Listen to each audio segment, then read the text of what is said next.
아멘. 다 함께 사도신경 신앙 고백을 드리겠습니다. 전능하사 천지를 만드신 하나님 아버지를 내가 믿사오며 그 외아들 우리 주 예수 그리스도를 믿사오니 이는 성령으로 잉태하사 동정녀 마리아에게 나시고 본디오 빌라도에게 고난을 받으사 십자가에 못 박혀 죽으시고 장사한 지 사흘 만에 죽은 자 가운데서 다시 살아나시며 하늘에 오르사 전능하신 하나님 우편에 앉아 계시다가 저리로서 산 자와 죽은 자를 심판하러 오시리라. 성령을 믿사오며 거룩한 공회와 성도가 서로 교통하는 것과 죄를 사하여 주시는 것과 몸이 다시 사는 것과 영원히 사는 것을 믿사옵나이다. 아멘. 하나님 말씀 보겠습니다. 마가복음 1장입니다. 마가복음 1장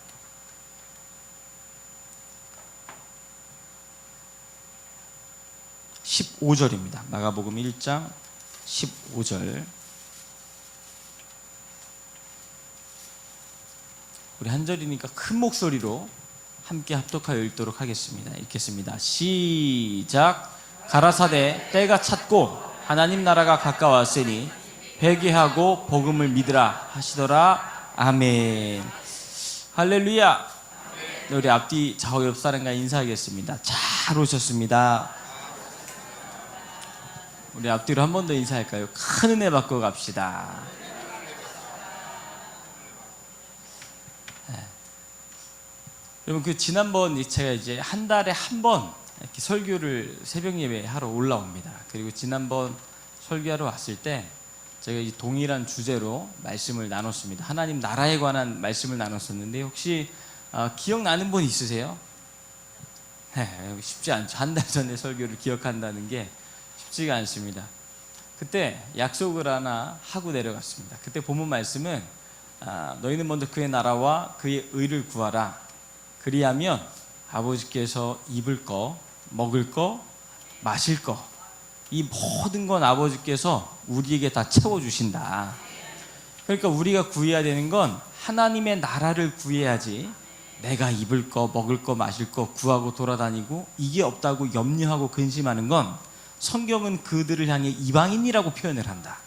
그러니까 정말로 하나님이 우리 아버지가 되신다면 우리의 삶의 모든 필요를 공급해 주시는 분은 따라서 합시다. 살아계신 하나님. 그분이 우리의 분명한 공급자가 되어야 그걸 성도라고 이야기를 합니다. 성도. 할렐루야. 그러면 간단하게 이제 설명을 다시 한번 하고 본론으로 들어가겠습니다. 여러분 그 성경에 하나님의 나라라고 이야기할 때 두 가지 형태의 개념을 가지고 이야기를 합니다. 첫 번째는 정말 우리가 죽어서 가게 될 장소적 개념의 하나님의 나라가 있고 또 하나님의 나라가 다른 의미로 기록되어 있는 성경이 굉장히 많습니다. 그 성경 구절이 의미하는 건 장소적 개념의 하나님의 나라가 아니라 하나님이 통치하시는 모든 영역을 하나님의 나라다 이렇게 표현을 해요. 너희는 먼저 그의 나라와 그의 의를 구하라 할 때 여기서의 이 하나님의 나라는 우리가 죽어서 가는 장소적 개념의 하나님의 나라를 말하는 게 아닙니다. 우리가 예수님을 믿으면 우리의 심령 안에 예수님이 오셔서 우리를 다스리시고 통치하시는 하나님의 나라를 이루시거든요. 그러니까 여기서 너희는 먼저 그의 나라와 그의 의를 구하라라고 하는 여기서 이 나라는 우리가 죽어서 가게 될 하나님의 나라를 말하는 것이 아니라 예수 우리 왕으로 오셔서 우리를 다스리시고 통치하여 주시옵소서. 주님이 왕으로 오셔서 우리의 심령에 왕으로 좌정하사 하나님의 나라를 이루어 주시옵소서 라고 하나님의 통치적 개념의 나라를 구하라고 이야기하는 것입니다. 그러니까 어떤 사람은 보세요. 여러분 저희가 참 하나님 앞에 늘 감사한 것이 있는데 여러분 대한민국의 지도를 딱 펴놓고 위로 10cm만 딱 올라가면 여러분 어떤 나라가 또 하나 존재해요? 북한이라는 나라가 있습니다. 태어났더니 어버이 수령이 나의 아버지인 거예요. 여러분 그 인생은 그냥 살면서 자기가 원하든 원치 않든 공산주체 사상이라고 하는 주권 아래 자신의 모든 것들을 맡길 수밖에 없습니다. 그러니까 뭘 이야기하냐면 어느 주권이 들어오느냐에 따라서 누구는 자유민주주의에 살기도 하고 누구는 태어났더니 독재 공산주의 국가의 지배를 받을 수밖에 없는 구조라는 거예요. 그러니 나라를 이루는 세 가지 요소가 있는데 영토가 있고 국민이 있고 이 영토와 국민을 다스릴 주권, 정부가 세워지면 이 세 개 요소가 함께 세워져 있으면 그걸 나라라고 이야기합니다. 나라. 그러니 영적인 세계도 동일하게 모든 사람이 딱 태어나는 순간 사람의 심령에 하나님이 아닌 원수마귀 사단이 딱 들어와 있으면 그 사람의 심령은 하나님의 나라가 아니라 어떤 나라가 세워져 있다는 거예요? 사단의 나라가 그 심령 안에 세워져 있는 겁니다. 사단의 나라가. 태어난 모든 사람, 여러분 자라온 환경과 관계없이 재물과 관계없이 태어나는 모든 순간 모든 인류는 사단의 나라의 예속이 되어서 태어난다라는 이야기를 성경이 지금 하고 있다는 것입니다. 그래서 오늘 읽었던 본문 말씀에 가라사대 때가 찼고 하나님 나라가 가까이 왔으니 회개하고 복음을 믿어라. 예수님이 처음 오셔서 하시는 이야기가 회개하고 하나님 나라의 복음을 받아들여라. 왜냐하면 우리의 심령에 이미 이루어진 한 나라가 있는데 그게 누구의 나라이기 때문에 그래요? 사탄의 나라에 이미 다 사로잡혀 있어서 죽으면 영원 지옥 형벌로 떨어질 그런 불쌍한 인생이거든요.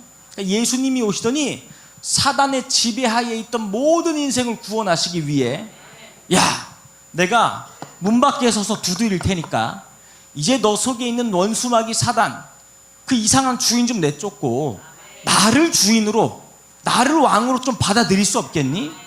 내가 너 속에 들어가서 이제 너는 나로 더불어 먹고 나는 너로 더불어 먹으리라. 내가 너 속에서 하나님의 나라를 이루겠다. 이걸 복음이라고 합니다. 복음. 여러분 그런데 이 하나님의 나라가 우리의 심령 안에 이루어질 때 잘 한번 보십시오. 하나님의 나라가 첫 번째 어떻게 임하느냐? 따라서 하겠습니다. 심령에 임한다. 두 번째, 하나님의 나라가 이루어진 심령들이 이렇게 모여있는 곳을 뭐라고 이야기를 해요? 교회라 그래요. 교회. 그래서 교회는 하나님 나라의 샘플이라 그래요. 뭐라고 한다고요? 교회는 하나님 나라의 샘플이다.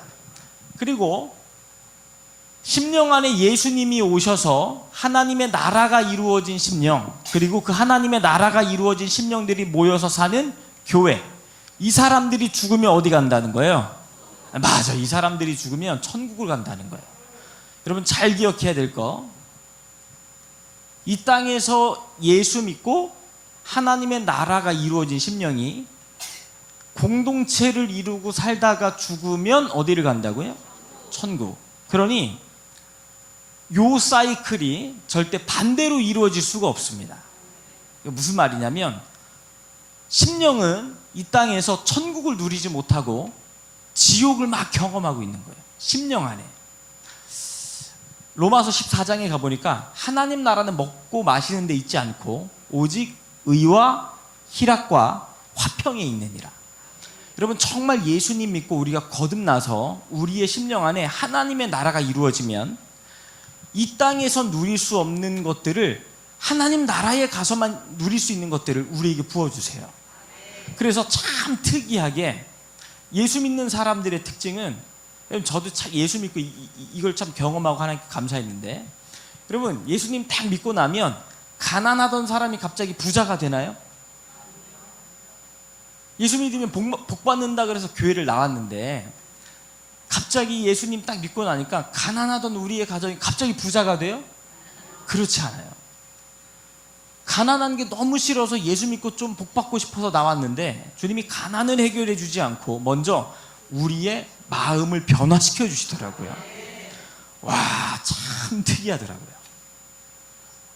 가난과 아픔과 내면의 컴플렉스가 있어서 교회로 왔는데 예수님을 만나고 내 내면에 하나님의 나라가 이루어지고 나니까 내가 컴플렉스와 상처와 아픔으로 갖고 있던 모든 것들이 더 이상 문제가 아니더라고요. 더 이상 문제가 아니에요. 왜? 예수님이 오셔서 근본적인 뿌리부터 이 속을 바꿔놓아 버리셨거든요. 할렐루야. 인생의 행복이라고 하는 건 여러분 환경에서 오는 게 아닙니다. 관계로부터 옵니다. 관계로부터. 할렐루야. 한번 생각을 한번 해볼게요. 여러분 아주 좋은 집에 살아요. 아주 좋은 집에. 그리고 정말 부족함이 없는 그런 가정을 꾸리고 사는데, 자녀도 없이 그냥 가정을 꾸리고 사는데 남편과의 관계가 최악이에요. 여러분 그런 가정에서 정말 이 아내가, 이 신부가 행복이라는 걸 누릴 수 있을까요? 네, 관계가 틀어져 버리면 내가 가지고 있는 환경은 본질이 아닙니다. 더 이상. 그런데 별로 좋은 곳에 살지 않아요. 저 지하실 단칸방에 살고 있어도 남편과 아내와의 관계가 정말 사랑과 신뢰의 관계로 들어가 있으면 여러분 그 관계성 안에서 진짜 사랑을 누릴 수가 있습니다. 성경이 우리에게 계속 그와 같은 것들을 이야기해 주고 있습니다. 예수님이 나의 신랑이 되시면 더 이상 우리에게 부족함이 없대요. 다윗이 그와 같은 고백을 합니다. 여호와 나의 목자시니 더 이상 나에겐 부족함이 없습니다. 향유 옥합 갖고 왔던 마리아가 하루는 새벽에 기도를 하는데 예수님께서 늘 이상하게 하시던 설교가 깨달아지게 되었어요. 무슨 얘기냐면, 얘들아, 내가 이제 얼마 안 있으면 대제사장과 유대인들에게 핍박을 받고 십자가에 못 박혀 죽어야 된단다. 이 말이 예수님 제자들과 주님을 따르던 사람들에겐 도무지 일어나서는 안 될 충격적인 사건이요, 그런 메시지였습니다. 왜 예수님 자꾸 저런 이야기 하시지? 근데 이 옥합 때였던 마리아가 하루는 일어나서 기도를 하는데 성령께서 예수님께서 왜 그와 같은 말씀을 하시는지 알려주셨어요. 예수 그리스도의 죽음이 온 인류를 구원하기 위한 복음의 사건이라고 하는 걸 성령께서 이 옥합을 깨뜨렸던 마리아에게 깨닫게 해주셨어요. 그래서 아침에 딱 일어나자마자 하루 종일 예수님을 찾아다닙니다. 옥합 들고. 예수님 보셨습니까? 혹시 예수님 보셨나요? 예수님이 저 시몬 피장이 집에 함께 있는 걸 봤습니다.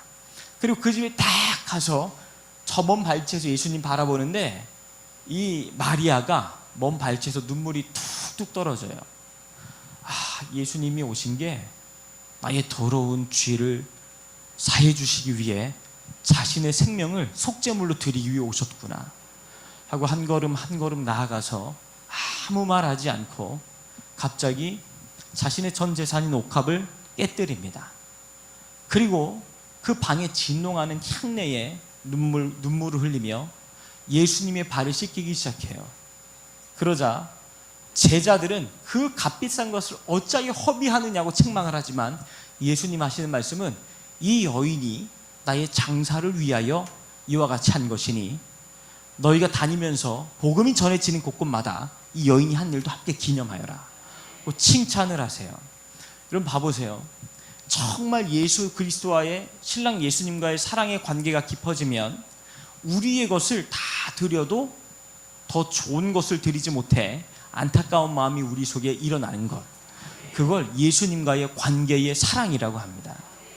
이 새벽에 오신 모든 성도님들, 우리의 심령 속에 신랑 예수와의 관계가 깊은 사랑의 관계로 들어가시기를 축복합니다. 할렐루야. 제가 지난번에도 이야기를 했었는데 하루는 제가 그 아이가 결혼하고 한 10년 만에 이제 태어났었거든요. 정말 오랜만에 태어났는데 아이가 태어났을 때에도 그렇고 이제 와이프가 임신을 했을 때도 제가 집에를 잘 못 들어갔습니다. 와이프가 임신을 딱 했을 때가 이제 목사님이 시국 선언을 하시고 한 달 뒤였거든요. 그러다 보니까 청와대 앞에서 여러분 기억하시죠? 그 텐트에서 한 260일, 280일 생활했던 것 같아요. 누군가는 그 텐트를 지켜야 되니까 이제 그 텐트에서 이제 생활을 했습니다. 그러니까 와이프가 10년 만에 임신을 했는데 제가 함께 하지 못했어요. 그래서 살면서 제가 와이프한테 별로 미안해했던 적이 없는데 유일하게 그 임신했던 기간만큼은 인간적으로 미안하더라고요. 인간적으로.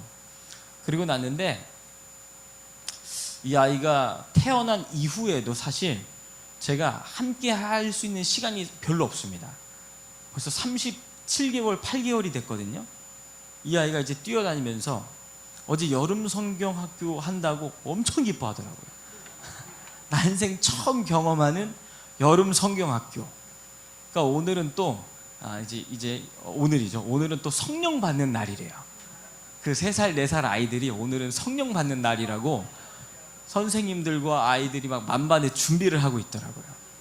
그 3살밖에 안 되는 아이들이 주여 삼창하고 기도를 하면 참 이게 보이는 게 중요합니다. 자신이 봐왔던 부모님의 모습 그대로 통성기도를 해요. 3살짜리 아이들이 자신의 어머니가 손을 들고 기도를 하면 이 아이들도 2 손을 들고 주야! 주야! 주야! 하고 무슨 말인지도 모르면서 해발 하면서 방언을 따라서 막 기도를 해요. 애기들이. 어떤 애기들은 2 손을 꼭 쥐고 주야! 주야! 이러고 기도를 해요. 그러면 그 아이의 부모님의 기도의 모습이 똑같습니다. 똑같아요. 신앙이라고 하는 게 우리가 정말 바라보고 있는 롤 모델을 향해 바라보며 나아가는 것처럼 주님도 말씀하세요. 믿음의 주여 우리를 온전케 하시는 이 예수를 바라보아라. 우리가 인생이 힘들고 어떤 문제가 생겼을 때 주님 말씀하시는 거예요. 예수님이라면 어떻게 하셨겠니? 성령께서 늘 우리에게 말씀하시는 거예요. 그분을 바라보아라. 너희 인생이 참 힘들고 어려운 고난 가운데 있지만 예수님은 그 십자가라고 하는 고난을 피동적으로 겪지 않으셨단다. 그 십자가를 돌파해 내실 때 믿음으로 당당하게 부끄럽지 않게 우리를 구원하시기 위해 용맹스럽게 그 길을 걸어가셨단다. 성령께서 우리에게 그분을 바라보라고 말씀하시는 거예요. 여러분 그렇게 될 때 우리 인생에 고난은 더 이상 고난이 아닙니다. 할렐루야. 근데 이 아이가 감기가 심하게 걸렸던 적이 있습니다. 그래서 제가 한 1년 조금 안 된 것 같은데 애기들은 늘 감기를 달고 살더라고요. 그래서 이제 점심시간 때 잠깐 아이를 병원에 데리고 갔다가 이제 집에 딱 오니까 이 아이가 오랜만에 점심시간에 아버지가 집에 와서 시간을 함께 보내니까 여러분 좋겠어요? 안 좋겠어요? 너무 좋은 거예요. 너무 좋아. 제가 이제 딱 나가려고 하니까 아빠! 어디가? 너희라 아빠 가서 이제 일해야 돼. 아빠 가지마. 나 아빠랑 있고 싶단 말이야. 너희라 근데 지금 아빠가 안 나가면 너희리 맛있는 것도 사줄 수가 없고 장난감도 사줄 수가 없고 자전거도 사줄 수가 없어. 그래도 괜찮아 너희라? 이 아이가 하는 말이 제가 갑자기 눈물이 터져버렸어요. 이 아이가 하는 말이 아빠 나 그런 거 없어도 괜찮다니까. 나 아빠만 있으면 돼. 근데 제가 눈물이 그렁그렁 고여버렸어요. 저희 집에 저희 딸 아이와 함께 살고 있는 여인이 한 명 또 있거든요. 근데 그 여인이 갑자기 옆에서 이렇게 이야기를 해요. 노엘아, 아빠 나가서 일해야 돼. 그래야 노엘이 먹을 거 사줄 거 아니니? 목사님, 빨리 나가세요. 내려갈 때 쓰레기 봉투 들고 내려가세요. 제 이야기를. 눈물이 쏙 들어가 버렸어요. 눈물이 쏙 들어가 버렸어. 여러분 보십시오. 이게 주님이 우리에게 그와 같은 고백을 듣기 원하시거든요. 신앙은 예배를 몇 번 드렸고 기도를 얼마나 열심히 하고 있고 헌금을 얼마나 많이 하고 있고 이런 종교 행위가 우리 믿음과 신앙의 기준이 아닙니다. 우리의 기준은 주님이 원하시는 거예요. 나는 너와 더 깊은 교제를 하기를 원한단다. 내가 오늘도 문 밖에 서서 너의 마음은 두드리는데 그 문을 좀 열어줄 수 없겠니? 여러분 이게 라오디게아 교회에게 하신 말씀입니다. 교회인데 주님이 교회 안에 안 계세요. 바깥에서 문을 오늘도 두드리고 계세요. 그 문 좀 열어주면 안 되겠니? 그 문 열어주면 내가 들어가서 너의 삶을 함께 공유하고 싶단다. 여러분 오늘 주님을 우리의 왕으로 모셔드리기를 축복합니다. 할렐루야. 그러면 그분이 오셔서 우리의 필요를 그분이 채워주시겠대요. 입을 거 먹을 거 마실 거 내가 너희 아버지잖아. 그건 내가 책임져 줄게. 너희는 먼저 그의 나라와 그분의 의를 구하려. 정말 하나님의 나라가 우리의 심령 안에 이루어지면 참 특이해요. 환경은 변한 게 없거든요. 그런데 내 심령 안에 하나님 나라에 갔을 때만 누릴 수 있는 의와 희락과 화평이 우리 속에서 샘솟기 시작합니다. 의라고 하는 죄와 싸워 이기고자 하는 믿음이 우리 안에 생기고요, 희락이라고 하는 참 만족이 우리 내면에서부터 올라와요. 그러니까 교회 다니면서 다른 집사님, 권사님 가정을 바라보며 비교의식 속에 살아가는 건 지금 우리 심령 안에 하나님 나라에 어떤 문제가 생겼다는 의미입니다. 문제가 생겼다는 거. 여러분, 다른 사람 바라보고 비교하며 상처를 받으면 됩니까? 안 됩니까? 안 돼요. 성경은 말이에요. 그 이방인들이 나는 것이다. 그 이방인들이 나는 것이다. 정말 예수 신랑과의 관계가 우리 안에 성경적으로 잘 정돈이 돼 있으면 다윗과 같은 고백이 터져 나오는 겁니다. 여호와 나의 목자시니 주여 더 이상 제게 부족한 것이 없습니다. 나 주님으로 만족합니다. 할렐루야. 여러분, 그런 믿음 소유하기를 예수 그리스도의 이름으로 축복합니다. 제가 이렇게 교회를 다니고 신학교 다니면서 정말 제가 사랑제일 교회를 만나서 하나님 앞에 정말 감사했습니다. 무엇이었냐면 복음에 대한 선명성 때문에 그래요. 복음에 대한 선명성. 신학교 가서 이렇게 대화를 나누다 보면 여러분, 대부분 메시지가요, 윤리 도덕적 포커스의 메시지가 맞춰져 있는 경우가 많고, 두 번째, 이 땅에서 어떻게 하면 잘 먹고 잘 살 수 있는지 복음을 하나의, 우리가 살아가는 삶의 하나의 수단으로 이용하는 경우가 굉장히 많다는 거예요. 예수님이 우리에게 생명을 주셨습니다.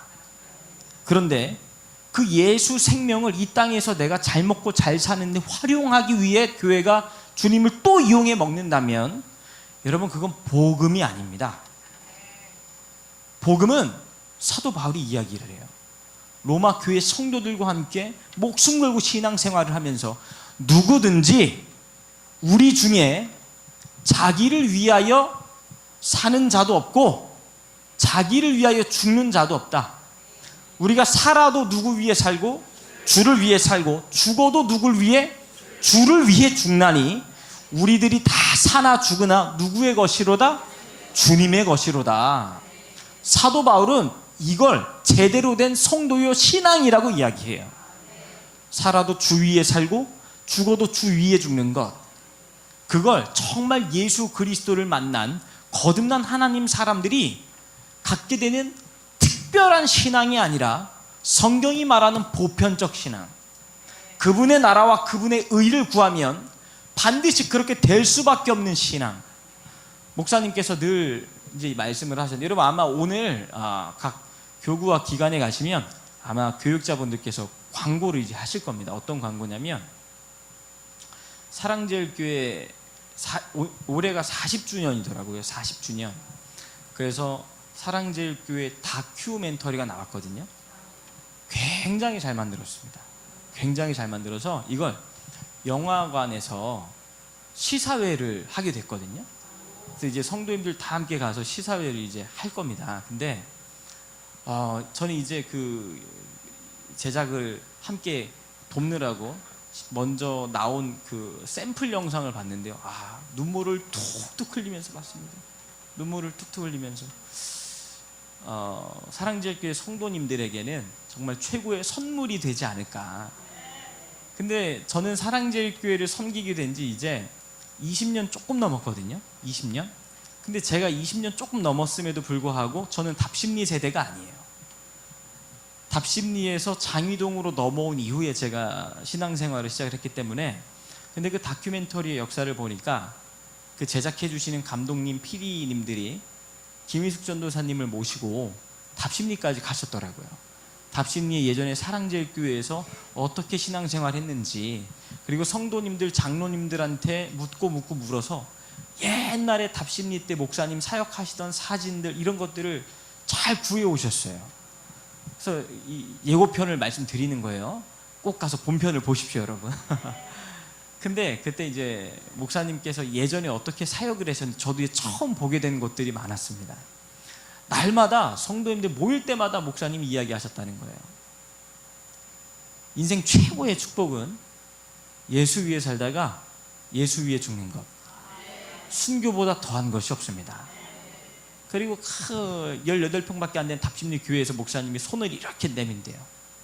나와 함께 주를 위해 살다가 주를 위해 죽어 순교의 반열에 함께 오를 사람 여기 붙어라. 그러면 사랑제일교회 그 성도님들이 다 손을 내밀고 목사님 제가 따라갈게요. 그러니까 교회에 오는 이유가 순교하려고 오는 거예요. 순교를 준비하기 위해서. 그래서 그때 목사님이 야 이거 그냥 이렇게 성도를 양육할 게 아니라 순교자들로 양육을 해야 되겠다. 그래서 만든 게 순교자 훈련원이었대요. 아침 저녁으로 그냥 같이 사시는 거예요. 교회에서 같이 사는 거. 그러면서 사모님이 그 당시 먹을 게 없으니까 큰 솥단지에다가 명태 하나 불려놓고 무 큰 거 하나 넣어가지고 그냥 그 국물 퍼주는 거예요. 밥이랑 말아서 먹고 가는 거. 근데 지금 여전도사님들이 다 그 순교자 훈련원 출신들인데 그때 그 밥이 왜 그렇게 맛있는지 모르겠대요. 사모님이 해주시는 그 밥이 왜 그렇게 맛있었는지 지금 생각해도 기억이 난대요. 목사님 아침, 점심, 저녁으로 늘 하루에 5번씩 예배를 드리면서 가르치는 유일한 복음의 핵심가치, 예수님 나 위에 생명 던지셨다. 우리도 그분을 위해 생명을 던져 순교하는 것이 인생 최고의 가치란다. 할렐루야. 여러분, 그런데 그런 복음의 가치를 가르치는 교회가 찾아보기 정말 힘듭니다. 정말 힘들어요. 성도들을 어린아이처럼 가르치는 교회는 정말 많은데 장성한 자로 가르치는 교회도 드물고 이 장성한 자들에게 순교하라고 떠미는 교회는 더 드물어요. 그래서 살면서 사역자가 되고 벌써 20여 년이 지나가고 있지만 생각하면 할수록 사랑제일교회를 다니고 전광훈 목사님을 만난 게 얼마나 감사한지 모르겠어요.